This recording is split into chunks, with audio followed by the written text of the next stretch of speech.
하나님께서 오늘 저희 주신 말씀은 시편 73편 전장인데 1절부터 28절 나누겠지만 성경 봉독은 1절부터 3절 그리고 건너뛰어서 16절부터 28절을 제가 먼저 읽도록 하겠습니다. 아삽의 시. 하나님이 참으로 이스라엘 중 마음이 정결한 자에게 선을 행하시나 나는 거의 실족할 뻔하였고 내 걸음이 미끄러질 뻔하였으니 이는 내가 악인의 형통함을 보고 오만한 자를 질시하였음이로다. 건너뛰어서 16절입니다. 내가 어찌면 이를 알까 하여 생각한즉 내가 심히 곤란하더니 하나님의 성소에 들어갈 때에야 저희 결국을 내가 깨달았나이다. 주께서 참으로 저희를 미끄러운 곳에 두시며 파멸에 던지시니 저희가 어찌 그리 졸지에 황폐되었는가 놀람으로 전멸하였나이다. 주여, 사람이 깬 후에는 꿈을 무시함같이 주께서 깨신 후에 저희 형상을 멸시하시리이다. 내 마음이 산란하며 내 심장이 찔렸나이다. 내가 이같이 우매 무지하니 주의 앞에 짐승이오나 내가 항상 주와 함께하니 주께서 내 오른손을 붙드셨나이다. 주의 교훈으로 나를 인도하시고 후에는 영광으로 나를 영접하시리니 하늘에서는 주 외에 누가 내게 있으리요 땅에서는 주밖에 나의 사모할 자 없나이다. 내 육체와 마음은 쇠잔하나 하나님은 내 마음의 반석이시요 영원한 분기시라. 대저 주를 멀리하는 자는 망하리니 음녀같이 주를 떠난 자를 주께서 다 멸하셨나이다. 하나님께 가까이함이 내게 복이라. 내가 주 여호와를 나의 피난처로 삼아 주의 모든 행사를 전파하리이다. 아멘. 오늘 저희가 나누는 시편 78편의 표제어는 아주 간단합니다. 아삽의 시, Psalm of Asaph입니다. 아삽은 누구인가? 레인들 중에서도 고라의 후손이, 고라 자손으로서 다윗 시대에 성전에서 찬양을 담당했던 악장 중에 한 명입니다. 다윗 시대에 성전의 찬양을 담당한 악장이 3명이 있었는데 아삽, 헤만, 에단 3명인데 어떻게 보면 성전 찬양의 총책임자라고 할 수 있어요.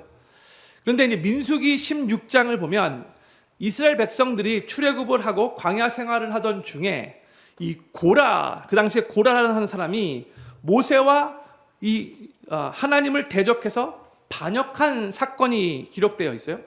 그때 그 반역에 동참했던 사람들의 숫자가 250명이었기 때문에 성경은 이들 고라당이라고 부릅니다. 고라를 중심으로 250명이 함께 뭉쳐서 고라당이에요. 사실 고라는 모세의 사촌이었어요. 그런데 이 아론과 모세가, 특히 모세가 이스라엘 백성들의 리더가 되는 것을 보고 질투를 하다가 이제 결국 반역을 일으켰던 겁니다. 그 고라당의 반역으로 인해 하나님께서 굉장히 진노하셨어요. 하나님은 그 반역을 모세를 향한 반역으로 보지 않으시고 하나님 자신을 향한 반역으로 보셨어요. 그래서 그때 하나님께서 강력하게 심판하셔서 반역에 가담했던 모든 사람들은 죽었게 됩니다. 이런 면에서 볼 때 이 고라의 후손들, 고라의 자손들은 엄밀히 말해서 반역자의 후손이기 때문에 명예스러운 후손이라고 말할 수가 없죠. 그러나 그럼에도 불구하고 하나님은 이 고라의 후손들에게 큰 은혜를 베풀어 주셔서 3가지 중요한 성전과 관련된 사역을 맡기셨어요. 첫 번째는 성전 문지기 사역이었고, 그래서 이 고라 자손이 쓴 시 중에 내가 다른 곳에서 천년보다 이 하나님의 성전의 문지기로 하루가 있는 게 더 낫다, 그런 표현도 나오잖아요. 바로 이 고라 자손이 쓴 시예요. 두 번째는 성소 안에 진설병을 항상 이렇게 진열해야 되는데 이 진설병, 이 떡을 매주 구워 올려놓는 사역이었고요. 세 번째는 성전에서 찬양하는 사역이었어요. 오늘 이 시편 73편의 저자인 이 아삽은 이 고라 자손이 맡은 3가지 사역 중에 찬양하는 사역을 맡은 후손이었어요. 아삽은 하나님의 특별한 은총을 입은 사람이라고 말할 수 있는데, 왜냐하면 반역자의 후손이었음에도 불구하고 성경에서 하나님을 찬양하는 이 사역을 맡았을 뿐만이 아니라 게다가 성전 찬양의 총 책임자까지 되었던 것이고, 또한 성경 시편 150편 중에 무려 12편이나 이 아삽이 이 시편의 저자가 되기까지도 합니다. 시편 73편은 어쩌면 아삽의 12개 시 중에서 가장 많이 알려진 시라고 할 수 있어요. 3000년 전에 살았던 아삽인데 지금도 어떻게 보면 하나님을 믿는 하나님의 백성들, 우리 크리스천들이 궁금해하고 있는 질문을 가지고 그 당시에 3000년 전에 고민하다가 결국 귀중한 것을 깨닫고 나서 이 믿음의 고백을 하면서 이 시를 마무리하고 있는데, 저는 오늘 이 시편 73편을 통해서 아삽이 그때 고민했던 그 질문의 내용과 아삽의 그 고뇌가 어떻게 변화되었는지를 살펴보고 우리도 아삽과 동일한 믿음의 고백을 하게 되기를 소망하는 마음으로 제가 하나님 말씀 증거하도록 하겠습니다. 아삽은 먼저 하나님이 어떤 분이신지를 1절에서 이렇게 고백하며 시를 시작해요. 1절 말씀 같이 읽겠습니다. 시작. 하나님이 참으로 이스라엘 중 마음이 정결한 자에게 선을 행하시나 했어요. 이 1절 말씀을 풀어서 설명하면 이런 의미인 것 같아요. 하나님은 이스라엘 백성들에게 정말로 좋으신 분, 좋은 것을 행하시는 분, 좋은 것을 주시는 분이시죠. 특히 마음이 정결한 자에게는 더욱더 그러신 분이시죠. 이런 의미인 거죠. 정말 하나님은 그러신 분이 맞아요. 그런데 이 1절에서의 그 아삽의 이 말은 마치 반어법처럼 들려요. 우리 한국말로 맨 끝이 선을 행하시나, 분위기가 좀 이상하게 느껴지죠. 행하시는데 왜 행하시나? 왜 이렇게 끝나요? 여기 조금 의미가 어떤 거냐면, 하나님은 원래 하나님의 백성들에게 정말로 좋으신 분이시고 특히 마음이 정결한 사람들에게는 더욱 좋은 것을 그렇게 행하시는 분이신데, 그런데 지금 내 주변에서 되어져 가는 상황을 보면 그런 것 같지 않아 보이는데, 이런 의미로 지금 아삽이 말을 하고 있는 거예요. 그렇게 들려요. 그러면서 아삽이 2절과 3절에서 이렇게 말을 합니다. 같이 읽겠습니다. 시작. 나는 거의 실족할 뻔하였고 내 걸음이 미끄러질 뻔하였으니 이는 내가 악인의 형통함을 보고 오만한 자를 질시하였음이로다 했어요. 이 2절과 3절의 내용을 읽어보면 아삽은 좀 정말 솔직한 사람인 것 같다 이게 느껴지죠. 아삽은 자기 속에서 잘 정리되지 않고 해결되지 않았던 것, 답을 찾으려고 해도 답을 찾을 수 없었던 고뇌되는 문제가 하나 있었어요. 그것 때문에 아삽은 거의 실족할 뻔했고 또 미끄러질 뻔했다라고 이렇게 말을 하고 있어요. 그런데 거의 실족할 뻔하고 미끄러질 뻔했다는 말은 결론적으로 실족하지 않고 미끄러지지 않았다는 뜻인 거죠. 뻔했다는 거니까. 그렇죠? 그래서 원래 거의 실족할 뻔하고 미끄러질 뻔했지만 자신의 그 고뇌, 그 내면의 문제에 대해서 나중에 다 해결함을 받고 나서 이 시편 73편을 쓴 거죠. 저희도 신앙생활을 해나가면서 어떤 문제가 생기고 힘든 일이 생길 때 내 안에서 여러 가지 막 고민거리들이 많이 있을 때 처음에는 그것 때문에 거의 실족할 뻔하고 미끄러질 뻔한다 할지라도 결국에는 처음에는 그렇다 할지라도 결국에는 실족하지 않고 미끄러지지 않는 게 중요한 거예요. 뻔하지만 결국 그렇게 안 하면 되는 거예요. 이 뻔하는 과정 가운데 마음에 번뇌가 생기기도 하고 또 고민도 생기고 또 상황적으로 많이 혼란스럽기도 하고 또 많이 속상할 수도 있겠지만 그럴 뻔하지만 근데 그 모든 과정을 통과하면서 결국 올바른 결론에 도달한다면, 그래서 하나님께 믿음의 고백을 드릴 수 있다면 그 모든 과정은 우리의 신앙을 더욱더 성숙해 만들고 더욱 깊이 하나님을 경험케 하는 중요한 통로가 될 수 있는 거죠. 바로 아삽이 바로 그 경험을 한 거예요. 그래서 뻔했지만, 실족할 뻔했지만, 넘어질 뻔했지만 결국 실족하지 않고 넘어지지 않았다는 거예요. 우리 삶 속에도 뻔하지만 그렇게 되지 않는 그 상황이 우리 가운데 더욱더 많았으면 좋겠고, 그 모든 것을 통과하면서 더욱더 하나님의 그 경륜을, 그 섭리를 더욱더 삶 속에 또 경험하시고 또 많이 체험하시면서 더 성숙해지는 그런 은혜가 있게 되기를 간절히 소망합니다. 그러면 왜 아삽이 실족할 뻔하고 미끄러질 뻔했었던가? 예전에 3절에서 그 이유를 알려주는데 다시 3절 말씀 비춰주세요. 자신이 악인의 형통함을 보고 오만한 자를 질시하였기 때문이다 라고 말하죠. 질시는 뭐야? 다른 말로 하면 질투했다는 거예요. 부러워하고 질투했다는, 솔직하게 고백해요. 우리가 평상시에 말하면서 부러우면 진 거야 그런 말 하는데 정말 부러웠던 거예요.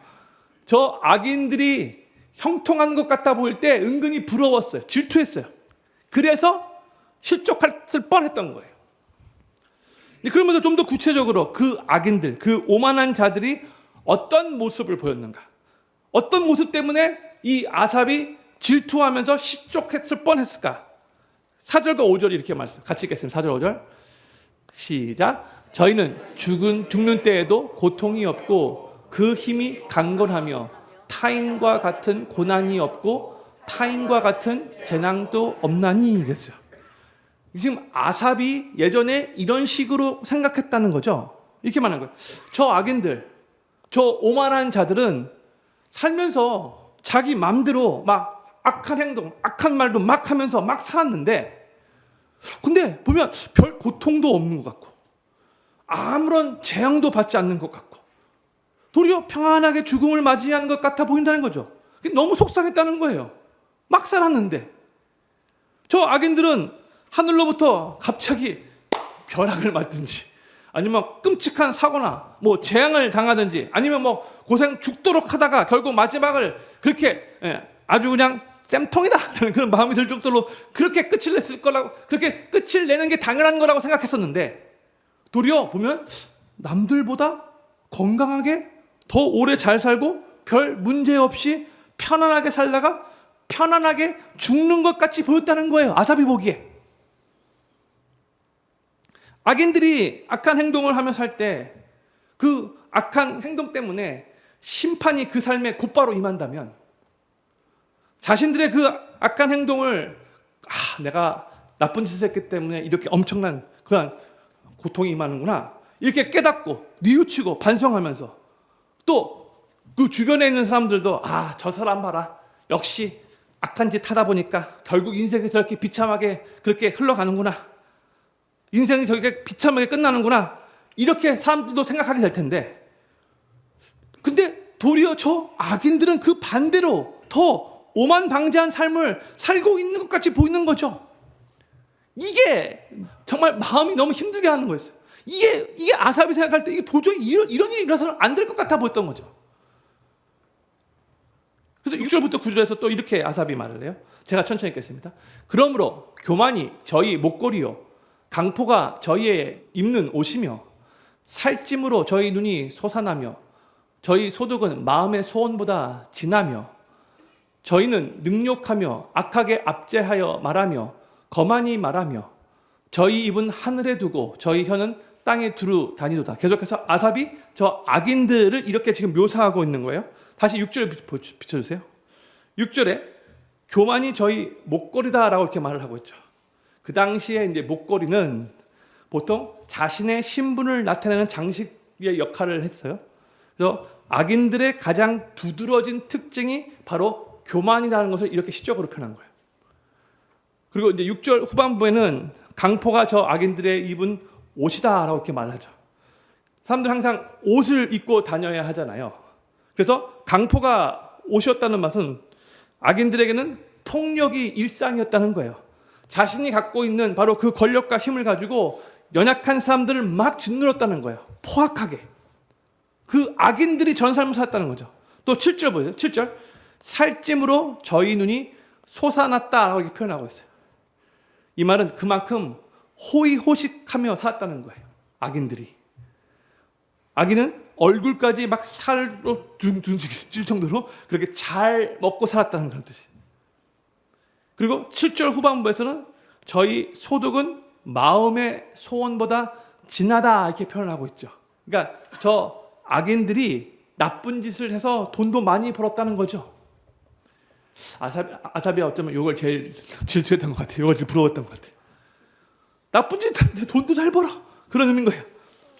8절에서는 저 악인들의 말씨도 아주 거칠고 거만했다라고 이렇게 말을 해주고 있어요. 막 다른 사람들 막 함부로 막 가십하고 막 함부로 막 욕하고 무시하는 말을 많이 했을 뿐만이 아니라 그가 하는 말에 항상 자기 자신을 높이는 그런 교만함이 있었대요. 대충 감 잡히죠? 저 악인들이 했던 그 말투가 느껴지죠? 9절에서는 저희 입은 하늘에 두고 저희 혀는 땅에 두루 다닌다라고 이렇게 표현을 했어요. 이 말은 저 악인들은 하나님을 향해서도 막 함부로 막 말을 했다는 거예요. 뭐 하나님이 계시면 뭐 이런 식으로 막 거만하게 말했던 거예요. 또 자기 자신이 마치 하나님이라도 된 양 여기저기에 아무 말이나 막 하고 다녔다는 거죠. 그런 뜻인 거예요. 이게 바로 아삽의 눈에 보였던 악인들의 모습이었어요. 이게 이 약한 사람들의 모습을 본 아삽의 마음이 정말로 불편했고요, 괴로웠고요, 너무나 힘들었어요. 어떻게 이렇게 악인들이 판을 치고 다니는데 저들은 어떻게 형통하는 것 같이 보이지? 이런 느낌이었던 거죠. 그래서 결과 이 아삽이 이런 생각이 들었어요. 13절과 14절 말씀에 내가 내 마음을 정의하며 내 손을 씻어 무죄하다 한 것이 실로 헛되도다. 나는 종일 재앙을 당하며 아침마다 징책을 보았도다. 이게 무슨 뜻이냐면요, 만약 저 악인들이 저렇게 악한 삶을 살아도 계속 그 삶이 형통해 보이고 삶에 별 문제 없이 잘 산다면 내가 깨끗한 마음으로 살고 죄를 짓지 않기 위해서 몸부림치며 지금 살고 있는데 이게 무슨 의미인가? 실로 헛되도다. 이 모든 노력이 거룩하게 살기 위해 애쓰는 이 노력이 다 헛된 것 아닌가? 이런 생각이 들었다는 거예요, 아삽에게. 14절에서 나는 매일매일 크고 작은 어려운 일들을 겪으면서 마치 아침마다 벌을 받는 것처럼 그렇게 느껴지며 살고 있는데 저 악인들은 고통도 받지 않고 오히려 모든 게 잘 풀리는 것 같고 너무나 잘 사는 것 같이 보이니까 아삽의 마음속에 좌절감과 허무감이 찾아왔다는 거예요. 그래서 아삽이 16절에서 이런 고백을 해요. 내가 어찌면 이를 알까 하여 생각한즉 내가 심히 곤란하더니 그랬어요. 여기서 내가 심히 곤란하다 이렇게 말을 하고 있는데 정말 견딜 수 없을 그런 아픔이 되었다라는 그 의미예요. 어쩌면 아삽이 느꼈던 것과 비슷하게 이 세상을 살아가면서 이런 비슷한 느낌을 갖고 신앙생활 하시는 성도님들도 어쩌면 계실 수 있어요.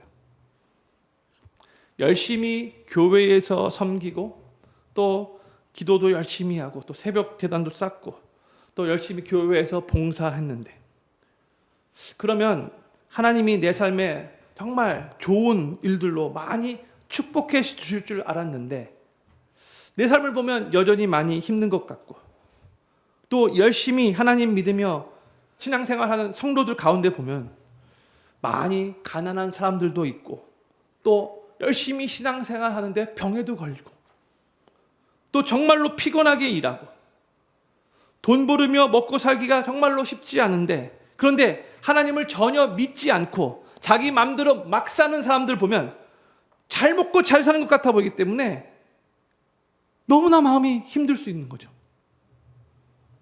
그런 모습들을 볼 때에 스스로에게 이런 질문을 할 수 있는 거예요. 내가 지금 예수님 잘 믿고 있는 건가?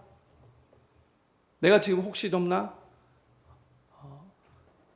광적으로 믿는 거 아닌가? 예수님 믿는다고 하는 것이 정말 무슨 의미이지?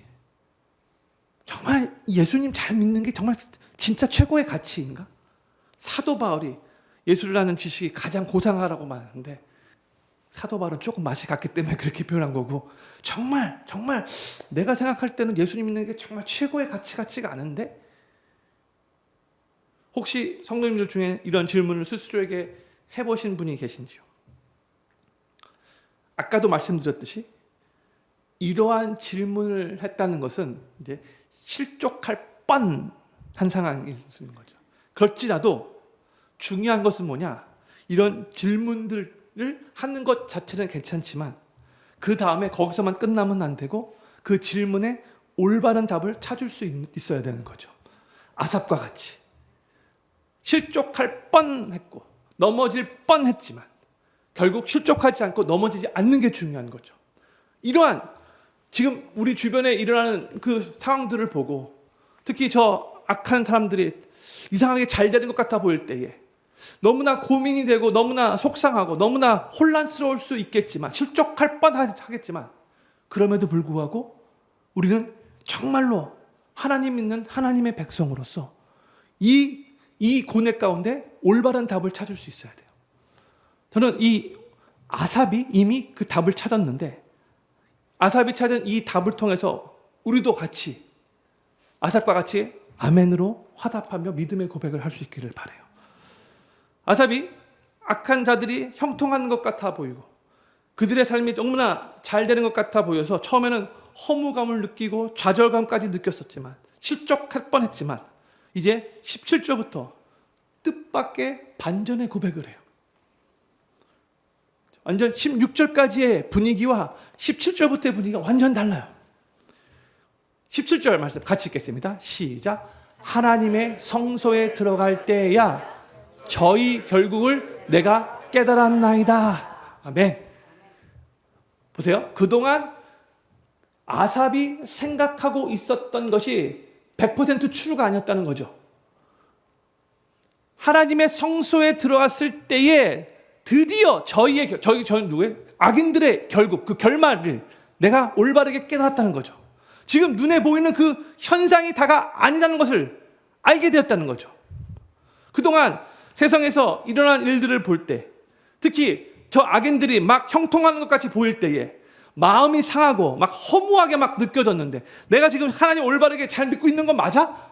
이렇게 의문도 들었는데 근데 어느 날 아삽은 하나님의 성소에 들어가서 귀한 깨달음을 받게 되었다라고 우리들이 알려주고 있어요. 여기서 하나님의 성소는 하나님의 임재를 상징하는 곳이죠.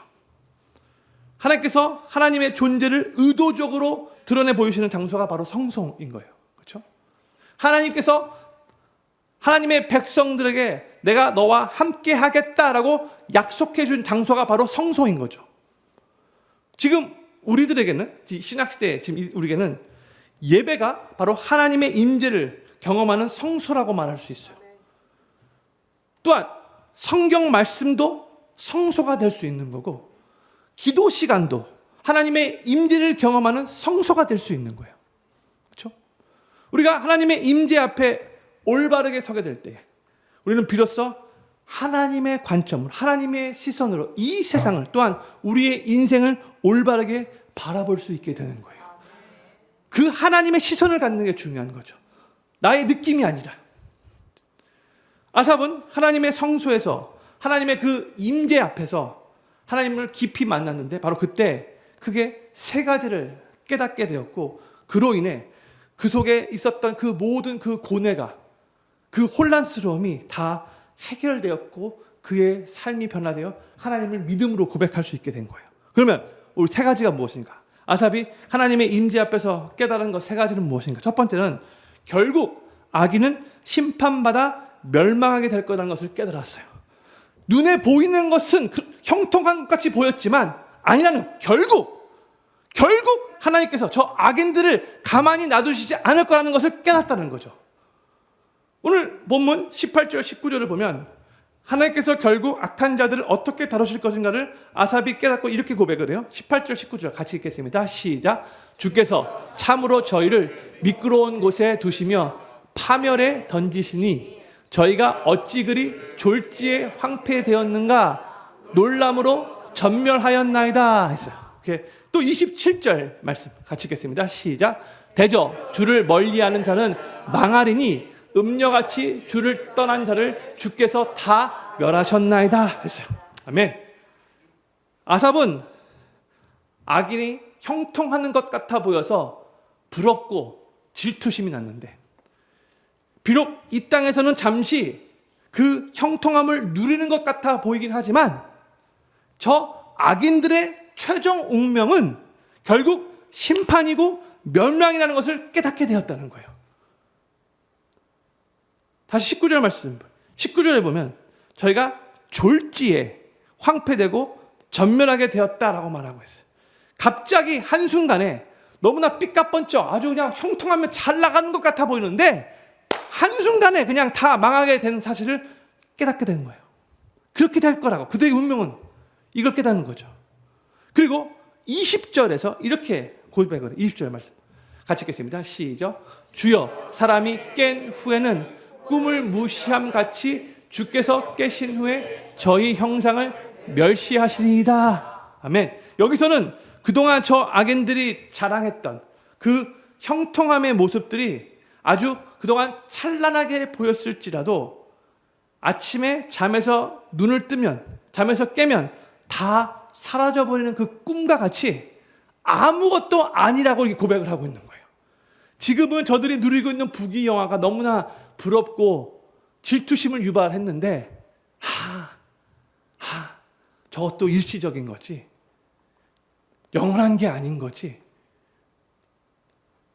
꿈과 같은 거지.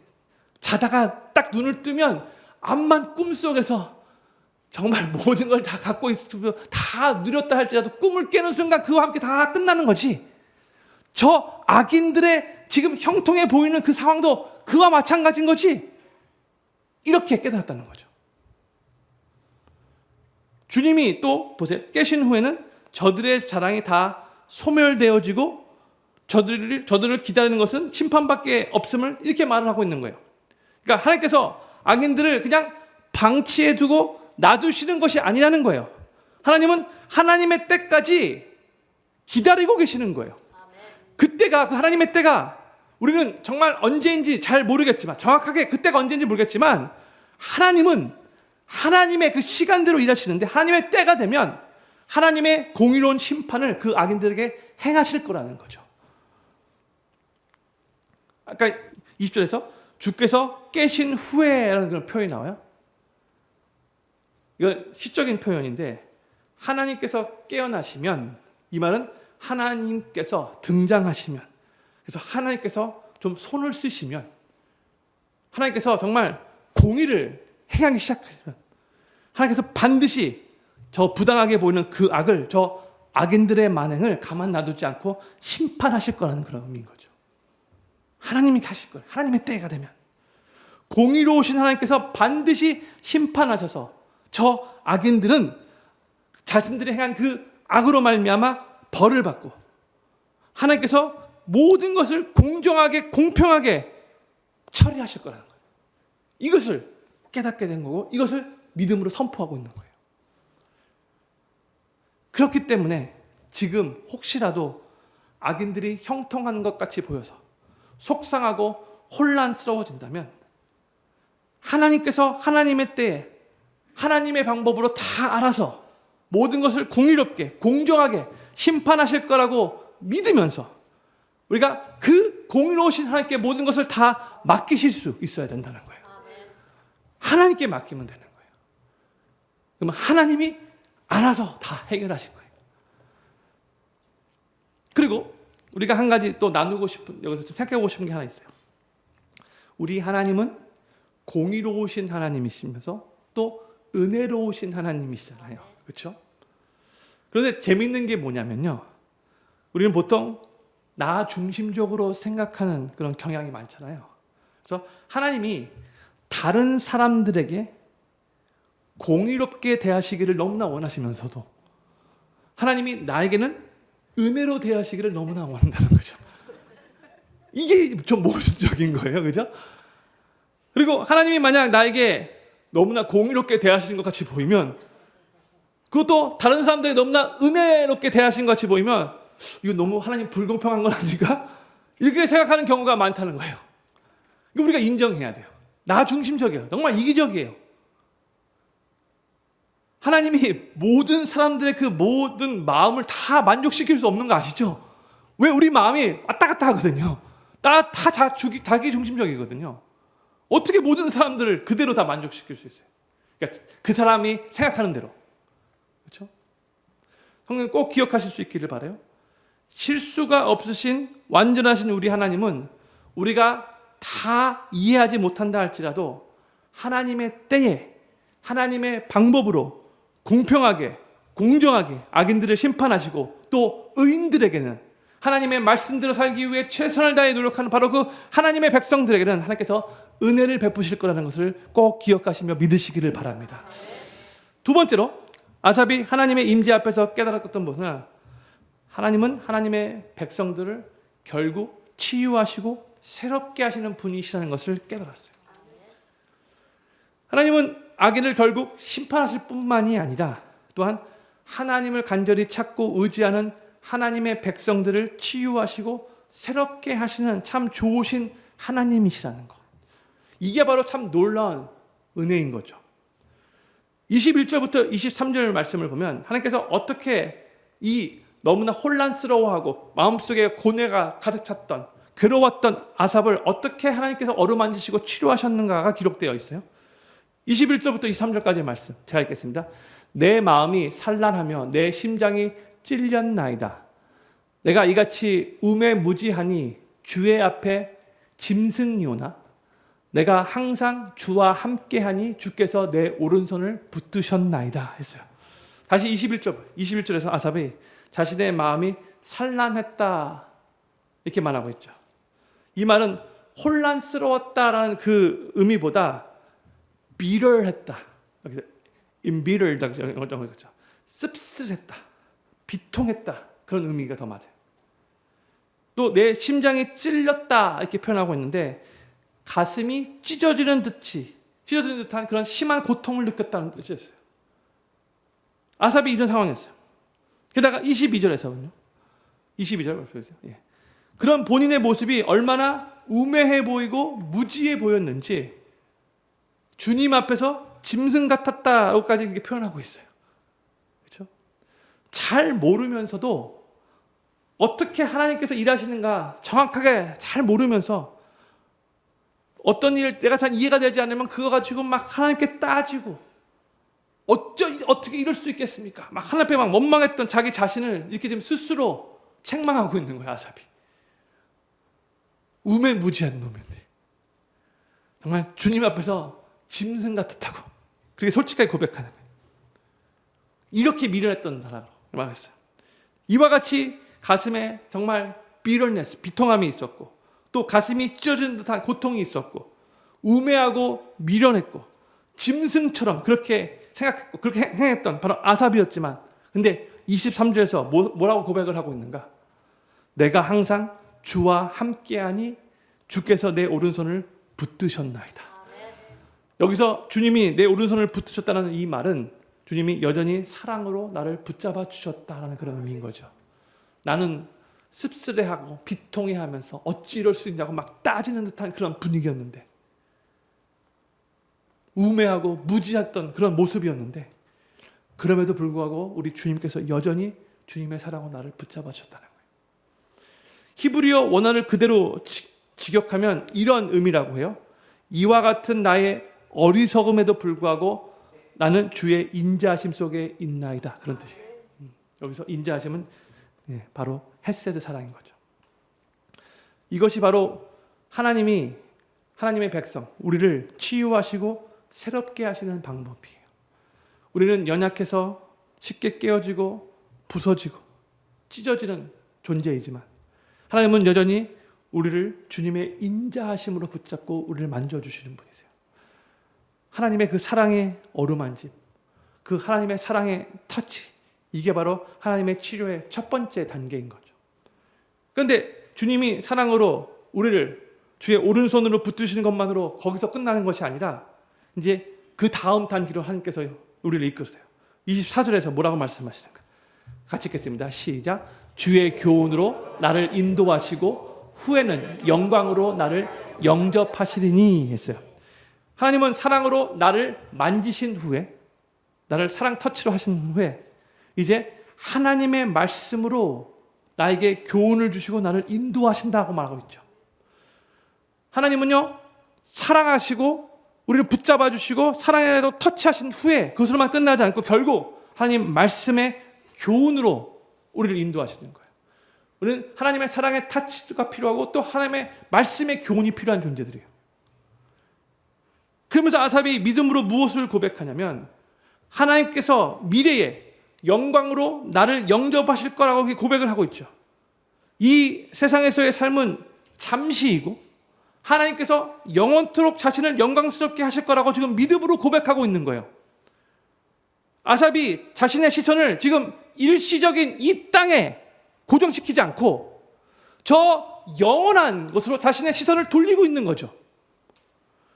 그러면서 마침내 다음과 같은 하나님을 향한 찬양을 고백을 합니다. 유명한 말씀 25절 26절 같이 읽겠습니다. 시작. 하늘에서는 주 외에 누가 내게 있으리요, 땅에서는 주밖에 나의 사모할 자 없나이다. 내 육체와 마음은 쇠잔하나 하나님은 내 마음의 반석이시요 영원한 분기시라. 아멘. 이 찬양 부르고 싶은데 아삽은 비로소 하나님 한 분만이 진정한 축복이 되시고 내가 사모해야 할 대상은 오직 하나님 한 분밖에 없음을 이렇게 고백하고 있는 거예요. 왜 아삽의 마음 가운데 저 악인들이 형통하는 것 같아 보일 때에 부러움과 질투심이 있었는가? 그 안에도 하나님 한 분만을 온전히 바라보는 그 시선이 없었고 세상의 그 부귀영화를 본인도 바라보고 있었다는 거죠. 근데 다시 한번 깨달은 거예요. 내가 내 마음이 세상 것에 향하고 있으면, 세상 것에 내 마음이 빼앗기면 악인들이 형통하는 것 같아 보일 때 그만큼 더 괴롭다는 거예요. 근데 내 시선이 오직 하나님 한 분께만 향해 있으면, 이 땅의 것이 아니라 저 영원한 천국에 향해 있으면 결국 하나님만이 나의 온전한 진정한 축복이 되시고 내가 사모해야 할 대상은 이 세상의 부귀영화가 아니라 오직 하나님 한 분밖에 없다는 것을 정말로 고백할 수 있다면 어떠한 상황 속에서도 내 마음이 크게 요동하지 않는다는 거죠. 아삽은 처음에 원망과 아픔과 상처의 상태 가운데 있었는데, 괴로움 가운데 있었는데 마침내 하나님의 사랑의 터치와 하나님의 말씀으로 치유를 받은 후에, 새롭게 된 후에 마침내 이렇게 하나님을 높이며 하나님을 찬양하는 그런 모습으로 변화된 거예요. 하박국 선지자가 보여줬던 모습과 동일하죠. 이게 바로 성경이 우리에게 보여주고 있는 하나님의 치유와 새롭게 하심의 그 방법이에요. 단순히 하나님은 우리 고통만 치유하시고 끝나는 것이 아닙니다. 단순히 어떤 삶의 어떤 부분을 약간 수정해주고 끝나는 게 아니에요. 우리의 마음을 하나님으로 가득 차게 해서 하나님을 향한 찬양과 경배가 자연스럽게 터져 나오게 하는 것이 진정한 차원의 치유고 진정한 차원의 회복이라고 할 수 있는 거죠. 바로 그 단계까지 우리를 인도하시는 분이시라는 거예요. 우리의 삶 가운데도 여러 가지 아픔이나 고통들이 있을 수 있어요. 사람들이 나에게 안겨주는 상처가 있을 수 있고 환경이나 여건들이 나에게 안겨주는 정말 어려움이 있을 수 있어요. 이 세상을 살아갈 때 그런 것을 경험해요. 이와 같이 나를 짓누르고 나를 찌르는 가시나 상처들이 있을 때에 우리는 어떻게 해야 하는가? 막 그 상태에서 막 원망한다고 그 문제가 해결되는가? 불평하고 불만을 막 토로한다고 상황이 더 나아지는가? 그렇지 않죠. 그렇지 않잖아요. 요즘에 많은 사람들이 자신에게 주어지는 그 아픔과 고통을 바르게 핸들하지 못해서 그 상황이 또 자신의 상태도 더 악화되는 경우들을 많이 보게 돼요. 처음에 힘든 상황이 닥쳤을 때에 주님과 함께 그것을 잘 해결할 수 있는데 주님과 함께 잘 해결하지 않아서 점점 상황이 악화되는 경우들이 많다는 거예요. 사랑하는 필름기 성도님들, 이와 같은 아픔과 고통은 우리가 하나님의 성소로 나아갈 때에만, 즉 하나님 앞으로 나아갈 때만 온전히 치유함 받고 고통이 변하여 찬양이 될 수 있다는 것을 믿으시기 바랍니다. 하나님 안에서 해결돼야 된다는 거예요. 하나님의 사랑의 터치를 받고 또 하나님의 말씀을 통한 귀한 그 교훈을 깨달으며 하나님을 깊이 만날 때에 하나님이 이와 같이 깨어진 우리를 치유하시고 회복하셔서 우리로 하여금 하나님의 영광이 되게 하시고 하나님의 보배롭고 존귀한 존재로 계속해서 우리 삶을 아름답게 빚어가실 거예요. 저는 필경교회 모든 성도님들이 우리를 치유하시고 새롭게 하시는 이 하나님으로 인해 삶의 고통이 변하여 하나님을 온전히 찬양하실 수 있게 되기를 바라고, 우리를 하나님의 보배롭고 존귀한 존재로 아름답게 빚어가시는 그 하나님을 삶에 더욱더 많이 경험하시게 되기를 우리 구주 예수님의 이름으로 간절히 축원합니다. 세 번째로 아삽이 하나님의 임재 가운데 깨달았던 것은 하나님께 가까이함이 진정한 축복이라는 것을 깨달았어요. 오늘 본문 28절, 이 시편 73편의 마지막 구절, 이 시편 73편의 결론이면서 또 동시에 진정한 차원의 축복이 무엇인가에 대한 이 정의가 여기 기록되어 있어요. 우리 28절 말씀 우리 같이 우리의 믿음의 고백으로 같이 한번 읽겠습니다. 시작. 하나님께 가까이함이 내게 복이라.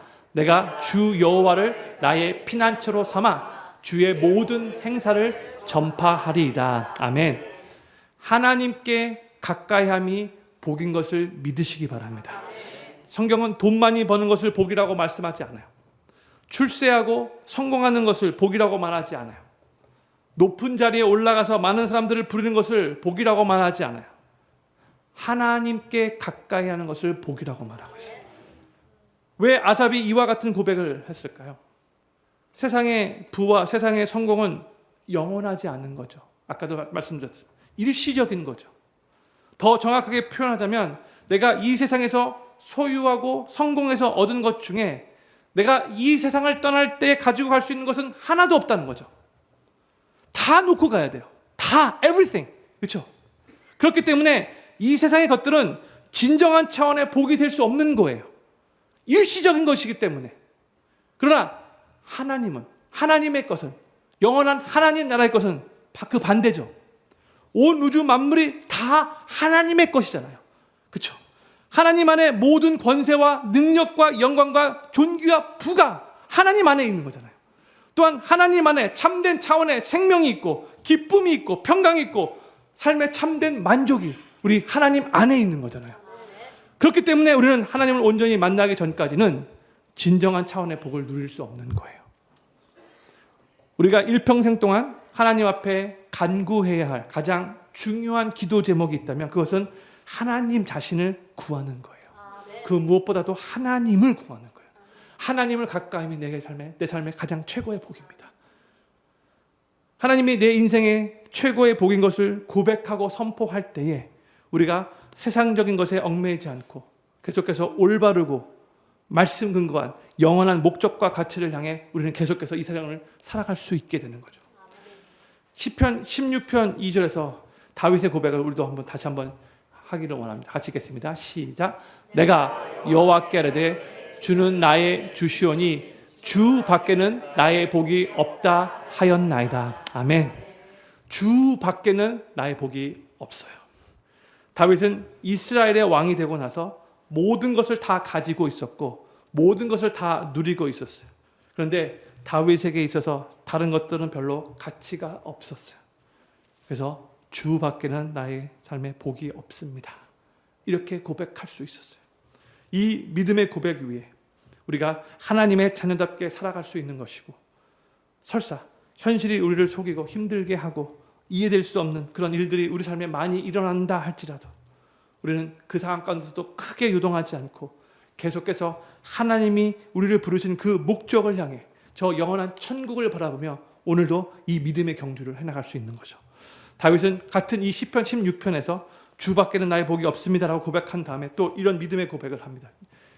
16편 2절에서 8절로 건너뛰기 같이 읽겠습니다. 시작. 내가 여호와를 항상 내 앞에 모심이여 그가 내 우편에 계심으로 내가 요동치 아니하리로다. 아멘. 아까 시편 16편 2절을 읽었는데 이제는 2절과 8절을 같이 연이어서 같이 읽어보기를 원합니다. 같이 읽겠습니다. 시작. 내가 여호와께 아뢰되 주는 나의 주시오니 주 밖에는 나의 복이 없다 하였나이다. 내가 여호와를 항상 내 앞에 모심이여 그가 내 우편에 계심으로 내가 요동치 아니하리로다. 아멘. 저는 필그림교회 모든 성도님들이 우리 주님 밖에는 우리 복이 없다는 것을 진심으로 고백하실 수 있기를 바라고 항상 주님을 우리 앞에 모심으로 말미암아 그로 인해 어떠한 상황 속에서도 요동하지 않는 견고한 삶을 주님과 함께 계속해서 살아가시게 되기를 우리 구주 예수님의 이름으로 간절히 축원합니다. 우리 기도 제목 5가지 읽고 같이 기도하는 시간 갖도록 하겠습니다. 첫 번째 기도 제목입니다. 거의 실족할 뻔해도 결국 실족하지 않게 하시고 미끄러질 뻔해도 결국 미끄러지지 않게 하소서. 두 번째, 하나님의 임재 앞에서 하나님의 관점으로 이 세상에서 일어나는 일들과 나의 인생을 올바르게 바라보게 하소서. 세 번째, 실수가 없으신 하나님께서 하나님의 때에 하나님의 방법으로 공평하게 악인들을 심판하시고 의인들에게는 은혜를 베푸실 것을 믿게 하소서. 네 번째, 나를 치유하시고 새롭게 하시는 하나님으로 인해 삶의 고통이 변하여 찬양이 되게 하시고 보배롭고 존귀한 하나님의 자녀로 아름답게 빚어지게 하소서. 마지막 5번째, 주님 밖에는 나의 복이 없음을 진심으로 고백하고 항상 주님을 내 앞에 모시면서 그로 인해 어떠한 상황 속에서도 요동하지 않는 견고한 삶을 살게 하소서. 아멘. 오늘 아삽의 시를 같이 나누었는데 처음에는 정말 실족할 뻔했고 미끄러질 뻔했지만 그가 성소에서 하나님을 만나고 영적인 깨달음을 얻은 후에는 그의 고뇌가 다 끝나고 오직 하나님을 높이며 정말 내가 하나님 주님께 가까이 한 것이 내 삶의 참된 복이 됩니다라고 그렇게 고백까지 했는데 이 시간 같이 한번 우리 오늘 말씀 생각하면서 바로 그러한 고백이 우리의 삶에도 동일하게 일어나기를 소망하는 마음으로 이 5가지 기도 제목을 놓고 합심으로 기도하기를 원합니다. 기도하겠습니다.